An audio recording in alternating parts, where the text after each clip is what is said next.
John Houston with us and Coach Helton. Coach, make some opening comments, and then we'll take some questions. Well played game by Washington. I credit Coach Peterson and their staff for the job that they did. Thought our week of preparation was very good. Thought we came in with the right mindset.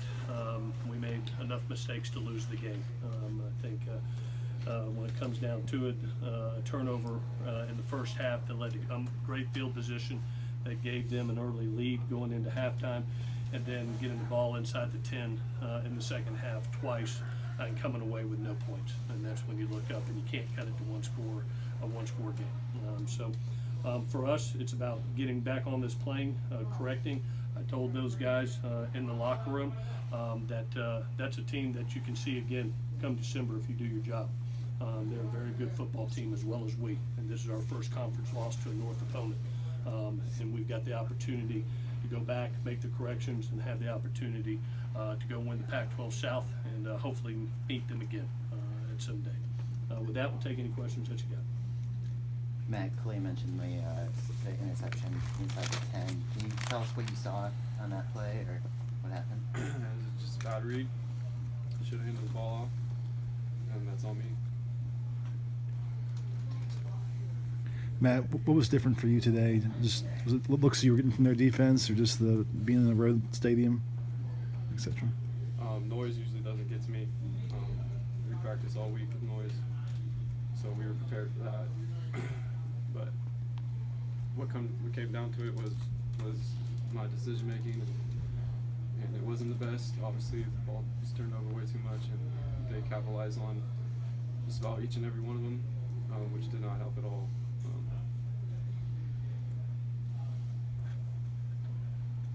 Clay, what are your biggest concerns as the bye week comes? For us is just getting a little bit healthy, having the opportunity to get some guys back, and then correcting some things that we'll watch on tape here. We had an opportunity to really come away with a win today, and we let that go today by stuff that we did. So we'll get that cleaned up. I love the way these guys competed. I love their heart. I love this guy's heart. This guy's heart. Know this as far as competing and heart and how hard they play. There's nothing wrong. It's the corrections that we'll make, and that's my job. Nobody else's. It's us and our coaching staff. We'll make it. I ask these kids to be where they're supposed to be, give their absolute best effort at all times, and we'll do the rest as coaches. They're doing that, and that's evident. That can be seen, is they're playing extremely, extremely hard. Then we got to play clean, sound football with that, and we'll look up and we'll have a chance to be Pac-12 South champions. Clay, when you look at the mistakes that were made by the team today, can you put your finger on like a common denominator?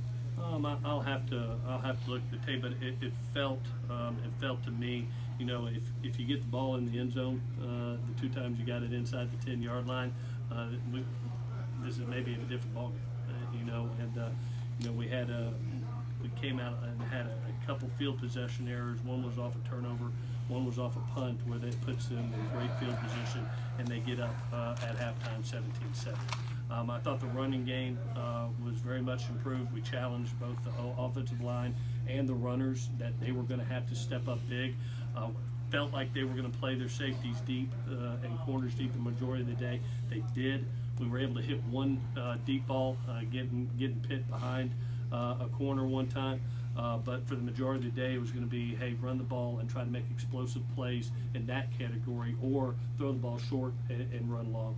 I thought that Steven, Keese, and Vi each came up with huge runs. I think that led over 200 yards of rushing today. At the end of the day, don't have more turnovers than they have. Yeah. You guys talked all week about stopping Jacob Eason. You held him to, I think it was like 180 yards, no passing touchdowns. How do you feel like the defense did just in terms of limiting him? We did fair. We had a couple of assignments bust here and there, but we just clean up and get our everybody on their job and make sure that everybody's assignment sound. Clay, you had Max Williams out there on the first series. What did he do to earn that chance? He had the opportunity. Greg Johnson had broken a team rule, so I sat him down the first quarter, and Max got his opportunity.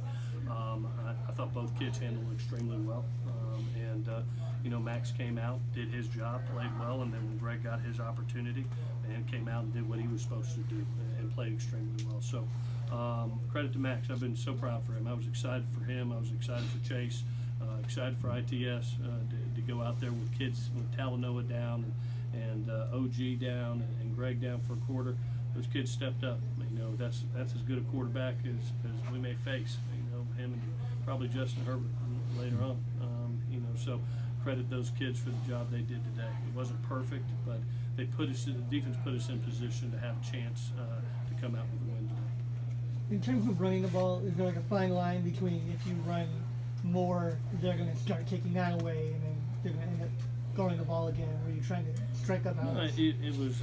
I felt like it was going to need to be a balanced day out. We're really, and you saw it. I mean, we ran the ball, had some explosive runs in there. Then they started brought some pressure. Finally got it to where we had, you know, a man-on-man look with Pitt, and Matt did a tremendous job of seeing it. It was one of the few times that we were able to have it and hooked up on the deep ball before the safety could get there. And that was a huge play in the game. It sparked. It was an offensive spark play. So it was one of those days where you needed to be balanced. And I thought the running game was there, and we had challenged our kids coming in that, hey, we need to be physical and dominant in the run game. It needs to be one of those 200-yard games to help get some advantage coverages for Matt and the wideouts, and it was. Let's do one more. Anyone? Okay, thanks, guys. All righty, guys. Safe travel.